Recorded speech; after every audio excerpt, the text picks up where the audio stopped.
नमस्कार साथियों, मैं रमेश सिंह चंदेल। आज मैं शिक्षा पीठ विद्यालय जो निर्माणाधीन है उसके प्रांगण में हूँ और कल इसी दिखा दूँ कि कल इसी ग्राउंड पे तेज़ तर्रार बिहार के तेज़ तर्रार आईपीएस ऑफिसर आईजी विकास वैभव जी का प्रोग्राम है। और विकास वैभव जी की मैं बात करूं तो वैभव जी को जानता हूं मैं अपने प्रिय मित्र सतीश गांधी जी के माध्यम से। मैं बहुत बड़ा पुलिस पदाधिकारी से दोस्ती मित्रता करने के इच्छुक नहीं हूं। मैं ज़मीन से जुड़ा हूं और ज़मीन के लोगों को ही पसंद करता हूं। लेकिन सतीश जी बराबर मुझसे मिलते हैं, उनके बारे में कहते हैं, तो मुझे लगता है कि जब सतीश जी जैसे व्यक्ति अगर विकास जी से जुड़े हुए हैं तो ज़रूर ही वे महान मानव होंगे। एक स्वच्छ और निश्चल आत्मा उनके अंदर होगा और इसी उद्देश्य से मैं अभी आया हूँ। सतीश जी मेरे साथ हैं तो मैं विकास वैभव जी के बारे में उनसे 2-4 प्रश्न करूँगा। उम्मीद करता हूँ आपको अच्छा लगेगा। सतीश भाई नमस्कार। नमस्ते। आज आप कहाँ हैं? हाजीपुर में हैं। जी, वैशाली जिले का जरुआ स्थित शिक्षा पीठ आश्रम मैदान कहलाता है। जी। शिक्षा पीठ संस्था का नाम है, इसलिए शिक्षा पीठ मैदान कहलाता है। गांव मीनापुर है ये। अच्छा, बाजार समिति के जस्ट सटे हुए हैं। कल यानी 9 तारीख को 9 फरवरी 2025 को यहाँ विकास वैभव जी का प्रोग्राम है। अच्छा, विकास वैभव जी किस क्षेत्र, पहले उनका अभी पद बता दीजिए कि वो किस पद पर हैं। पद जो है ना, ऐसे तो आईपीएस हैं वो, ठीक है, 2003 बैच के आईपीएस ऑफिसर हैं बिहार कैडर के, बेगूसराय बिहट के रहने वाले हैं। जो पद है उनका है ना, रैंक उनका आईजी है और वर्तमान में जो पद है वो आपका योजना परिषद के सलाहकार है, बिहार राज्य योजना परिषद के सलाहकार है, परामर्शी हैं जी। मान प्रशासन विभाग के अंदर ये विभाग आता है। ये बताइए कि विकास वैभव जी अभी काफ़ी सुर्खियों में हैं, लोग उनको पसंद कर रहे हैं और काफ़ी बुद्धिजीवी लोग उनसे जुड़े हैं जी। तो वह किस क्षेत्र में काम कर रहे हैं? पहले हमारे लोगों को बताइए कि वह किस क्षेत्र में काम कर रहे हैं और भविष्य में उनका क्या सोच है बिहार के प्रति। देखिए इस अभियान की जो परिकल्पना हुई 2021 में हुई, वर्ष बिहार दिवस के मौके पे वर्ष 2021 में, तो हम लोग का जो क्षेत्र है, कार्य क्षेत्र है, वो शिक्षा समता उद्यमिता है।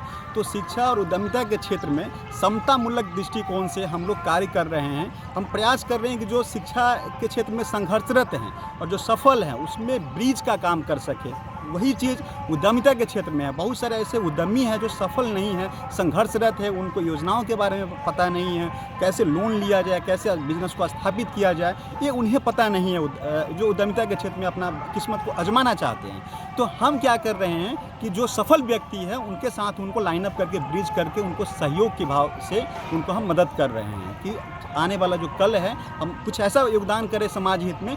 लेट्स इंस्पायर बिहार क्या है, अगर आप प्रश्न पूछिएगा तो इसका उत्तर यही कि आप खुद से पूछिए कि आप ऐसा क्या कर रहे हैं कि आपका आने वाला पीढ़ी जो है आप पे गर्व करेगा, जिस प्रकार हम अपने पूर्वजों पे गर्व करते हैं। हम यदि वैशाली की धरती पे खड़े होकर बोल रहे हैं कि वैशाली की लोकतंत्र की जननी है, तो ये कब कह रहे हैं? जब हमारे पूर्वजों ने कुछ ऐसा किया तभी तो कह रहे हैं ना। तो आप खुद से प्रश्न पूछिए कि आप ऐसा क्या कर रहे हैं, तो आपको स्वतः मिल जाएगा कि हमें क्या करना चाहिए। तो शिक्षा समता उद्यमिता के माध्यम से हम समाज हित में आंशिक भागीदारी सुनिश्चित कर रहे हैं अपने अपने कार्य क्षेत्र के माध्यम से। शिक्षा के क्षेत्र में कार्य कर रहे हैं हम, शिक्षा रोजगार के क्षेत्र में कार्य कर रहे हैं, अलग अलग क्षेत्र हो सकता है, लेकिन उद्देश्य क्या है? समाज हित में आंशिक योगदान है। अच्छा विकास जी, एक बात बताइए कि सॉरी माफ़ कीजिएगा सतीश जी, चूँकि विकास जी का प्रोग्राम है इसलिए मुँह पर विकास जी ही आ रहा है बार बार। तो सतीश जी ये बात बताइए कि विकास वैभव जी आईपीएस अधिकारी बिहार पुलिस में है, बिहार में थे, अभी भी हैं।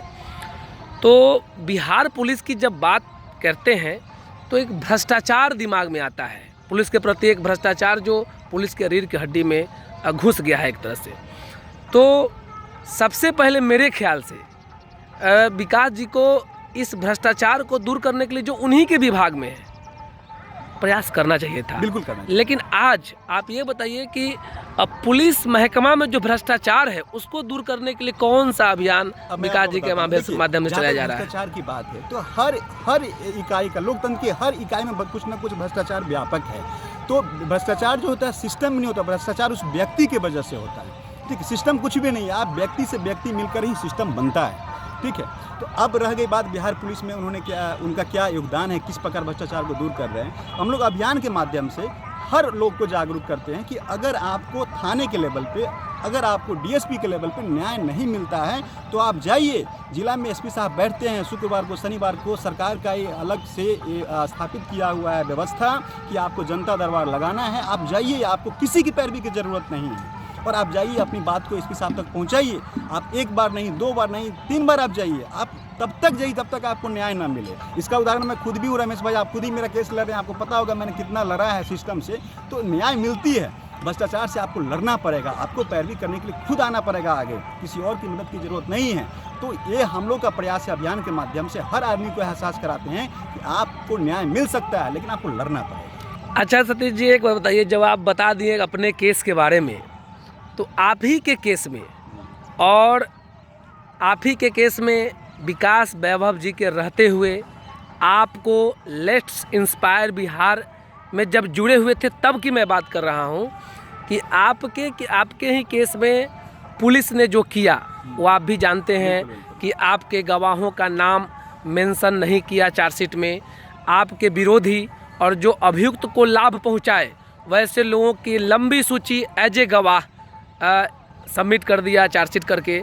चार्जशीट भी इस तरह से सबमिट किया है जैसा कि मानो कि एक आम मामूली आदमी की हत्या हुई है और कोई गलती से कर दिया है, हत्या नहीं, कोई गलती से मार दिया है उनको, इस तरह के केस बनाकर वह पेश किया। तो भ्रष्टाचार का तो एक स्पष्ट उदाहरण आप स्वयं है कि अभी तक आपको मैं नहीं न्याय दिलवा पा रहा हूँ, कारण है कि कोई गवाह ही नहीं है मेरे पक्ष में। खैर उस केस को तो मैं जीतूंगा, एक ही गवाह मेरे लिए काफ़ी है। लेकिन तब जब विकास वैभव जी आपके साथ थे तब ऐसा हुआ, तो आप समझिए कि आप वकील के दूसरा पहलू को रखा, ठीक है, लेकिन मैं आपको पहला पहलू को ही बताना चाहूँगा, ठीक है, वो पहलू सही है, लेकिन मैं दूसरा पहलू आपको यही बताता हूँ कि एक मर्डर केस में 302 के मुकदमा में आईजी लेवल के अधिकारी को 2 साल बाद इंटरेस्ट आ जाता है। आप समझ सकते हैं कि किस लेवल तक अगला आदमी प्रयास कर रहा था। लेकिन मैं आपको बताना चाहूँगा कि उस लेवल तक मैंने जीत करके आया, मैं जो भी गुनहगार था मैं उसको जेल तक पहुँचाया, और सज़ा भी होगा, समय आएगा तो सज़ा भी होगा, गवाही भी चल रही है, 4 साल में गवाही भी हो गया। तो ये जो हिम्मत आया मुझे, वो भी तो लेट्स इंस्पायर बिहार अभियान के माध्यम से ही आया, एकदम से, इसके गवाह आप हैं। तो ये जो हिम्मत आया वो भी विकास सर जैसे शख्सियत से मिलने के बाद ही आया, सानिध्य मिलने के बाद ही आया। एकदम बने से रहिएगा, बने रहिएगा, एकदम ज़मीनी जुड़ी हुई। अब मैं कोई पत्रकार तो नहीं, लेकिन एकदम ज़मीन से जुड़ा हुआ चीज़ें आएगा, और ज़मीन से जुड़े हुए लोग हैं हमारे सतीश जी, एकदम ज़मीन से। इनके पिताजी का जो पिताजी एकदम सभ्य व्यक्ति, एकदम टीचर, कि समाज में कुछ भी किसी से कोई मतलब ही नहीं, उनकी हत्या हो जाना। सतीश जी हम ये कहना चाह रहे थे कि जब आप विकास जी के इतने करीबी थे और तब आपने कसमकस किया, न्याय भी मिला, बहुत हद तक मिला, अभी पूर्ण नहीं कहेंगे लेकिन आंशिक ही सही मिला, तब आपको इतना संघर्ष करना पड़ा। तो सोचिए कि आम जनमानस को, आम लोगों को कितनी तकलीफ़ें झेलना पड़ रहा होगा। और एक चीज़ और मैं बता दूं कि जो आपने कहा कि जनता दरबार लग रहा है, लोग जनता दरबार में जाए, अपनी बात रखे, मैं ये कहना चाहता हूं कि विकास वैभव जी उस क्षेत्र में क्या कर रहे हैं ताकि जनता को पुलिस के प्रति जो डर है वो उतना निर्भीकता कहाँ से लाए, वो निडरता कहाँ से लाए। पुलिस ने जो उसके अंदर डाल दिया है कि आप मेरे खिलाफ एक बात बोलोगे, हमसे एक प्रश्न करोगे तो मैं 200 लाठी मारूंगा, चुत्तर का चमड़ी खींच लूँगा। तो वह निर्भीकता और निडरता मनुष्य के अंदर, आम जनमानस के अंदर कैसे आए, उस क्षेत्र में विकास जी क्या कर रहे हैं हमको बताइए। देखिए, being a police officer, IPS होने के नाते आपका जो प्रश्न सीधा सा है कि भाई एक आईपीएस के नाते उन्होंने क्या किया, ऐसा उनका क्या योगदान है। देखिए, मैं स्पष्ट करना चाहूँगा कि किसी भी व्यवस्था में जो है ना एक दायरा होता है, हर अधिकारी का दायरा बनाया गया है, एक सिस्टम बनाया गया, उसको फॉलो करना होता है। विकास सर जब पुलिस विभाग में थे और जब वो डीआईजी थे भागलपुर, लास्ट पोस्टिंग पुलिस विभाग में उनकी डीआईजी पोस्टिंग भागलपुर हुई है, उसके बाद एटीएस डीआईजी बने हैं, उसके बाद फिर वो मंत्रालय में विभाग में चले हैं। विभागीय विभाग में पुलिस का जिम्मेवारी नहीं होती है, ठीक है, आम आदमी के साथ डील करना नहीं होता है। तो भागलपुर डीआईजी का आप इतिहास निकाल कर देख लीजिएगा रमेश भाई, पूरे 3 साल के कार्यकाल में हजारों जो है ना जनता दरबार में उन्होंने लगाया है, और 10-10 बजे रात तक। सर का मैरिज एनिवर्सरी, सर का बर्थडे है, लेकिन जनता दरबार लगा हुआ है, और लोग को जो है ना भरोसा होने लगा कि भाई एक डीआईजी है जो बैठा हुआ, मतलब कहीं से भी आप हार करके जाओगे ना तो एक डीआईजी बैठा हुआ है वहाँ पर जाकर के। और उन्होंने कई कारनामे ऐसे किए हैं ना जो समझिए कि जो अपने आप में अद्वितीय है। शायद ही कोई किया होगा डीआईजी, जो थाना प्रभारी को सस्पेंड कर देना, इंस्पेक्टर को सस्पेंड करना, शो कॉज करना डीएसपी लेवल के अधिकारियों को, तो ये सर ने किया है।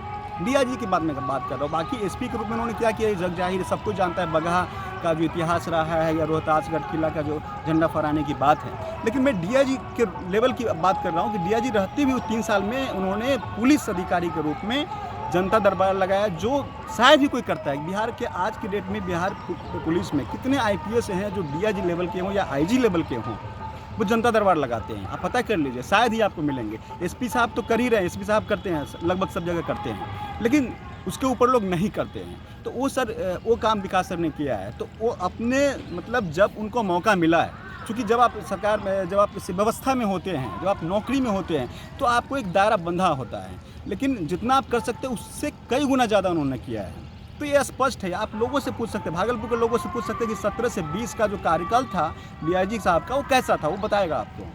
बहुत ज़्यादा कुछ प्रमाण पत्र। अच्छा विकास जी, आखिरी सवाल हम यही कहना चाहेंगे कि अब जब हम मिले आपसे, तो कम से कम विकास वैभव जी का 2 ऐसा कारनामा पूरा विवरण के साथ हमको बताइए, जिससे हमको ये लगे, हमको ये विश्वास हो कि विकास वैभव जी एज ए पुलिस अधिकारी कुछ ऐसा कारनामा किया कि आम जनमानस को डायरेक्ट बेनिफिट हुआ। ऐसा कुछ हमको विवरण के साथ लाइए, ताकि हम लोगों को कहें। अभी मैंने आपको बताया DIG ग्रुप में कार्यकाल का मैं जिक्र कर रहा था।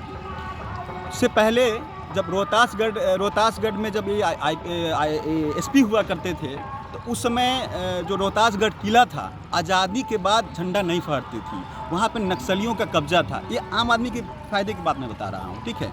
झंडा फहराना अलग विषय है, लेकिन आम आदमी की बात बता रहा हूँ। तो वहाँ जो लोग थे, जो आम गरीब लोग ही तो नक्सली का शिकार होते हैं, तो उन लोगों ने इन्होंने एहसास कराया, उन लोगों को नक्सली मुक्त बनाया और एहसास कराया कि तुम जो है ना, जब अपने तुम्हारा समाज जब शिक्षित होगा, जब तुम समझोगे चीज़ों को, मूल्य को समझोगे, तुम गाइड बनोगे, तुम ट्रेनिंग लोगे, जब बाहर से लोग आएंगे उनको तुम जब पढ़ोगे लिखोगे, तभी तुमको गाइड कर पाओगे।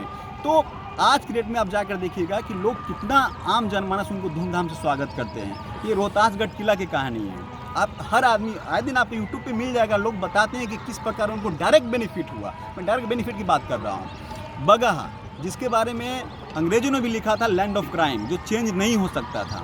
लोगों का क्या कहना था कि भाई ये जो यहाँ पे डकैती की काम जो हो रही है, चोरी डकैती की जो बात हो रही है, लूट की बात हो रही है, ये उस समय से था, वाल्मीकि के समय से।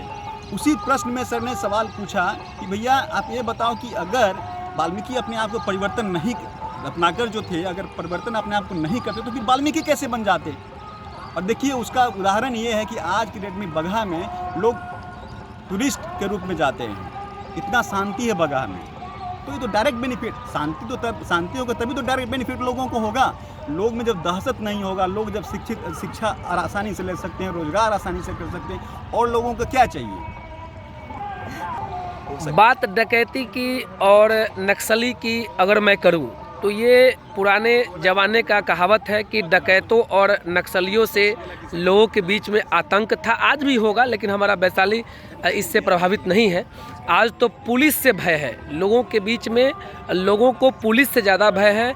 और जितना डकैतों से भय होता था, आज के समय में पुलिस से लोग उतना ही भयभीत है। यानी एक तरह से डकैत का रूप ले चुका है पुलिस की गुंडागर्दी।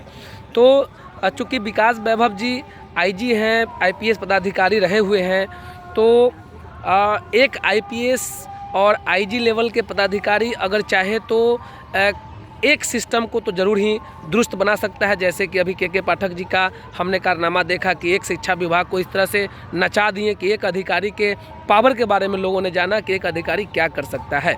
तो खैर विकास वैभव जी सामाजिक दृष्टिकोण से अच्छा कार्य कर रहे हैं, चूँकि हम देख रहे हैं वीडियो के माध्यम से, कार्यक्रम के माध्यम से, लोगों के माध्यम से, उनके पास एक अच्छी टीम है अच्छे लोगों की। तो मैं चाहता हूं कि विकास वैभव जी आने वाले बिहार के दशा और दुर्दशा को बदलने में शायद कामयाब हो जाए। और इसके लिए सबसे पहले मैं चाहूँगा कि वे अपने विभाग से शुरुआत करें और जो पुलिस की गुंडागर्दी है वह समाप्त हो और आम लोग पुलिस से भयभीत ना हो। क्योंकि पुलिस रक्षक है, अगर पुलिस से लोग भयभीत हो जाएंगे तो फिर अपने लिए सुरक्षा की गुहार किससे करेंगे। आलम यह है बिहार प्रदेश का कि लोग अपना सुरक्षा मांगने से भी डर रहा है। लोग पीड़ित होते हुए भी अपनी पीड़ा पुलिस को नहीं सुना सकता है। और विकास वैभव जी एक पुलिस अधिकारी रह चुके हैं और अभी भी एडमिनिस्ट्रेशन में हैं, वे चाहे तो गरीबों के लिए बहुत कुछ कर सकते हैं। फिर भी बाद में दूसरे वीडियो में मिलेंगे। ये मेरा ही एंटरटेन वीडियो था, आपको अच्छा ज़रूर लगेगा। Bye bye.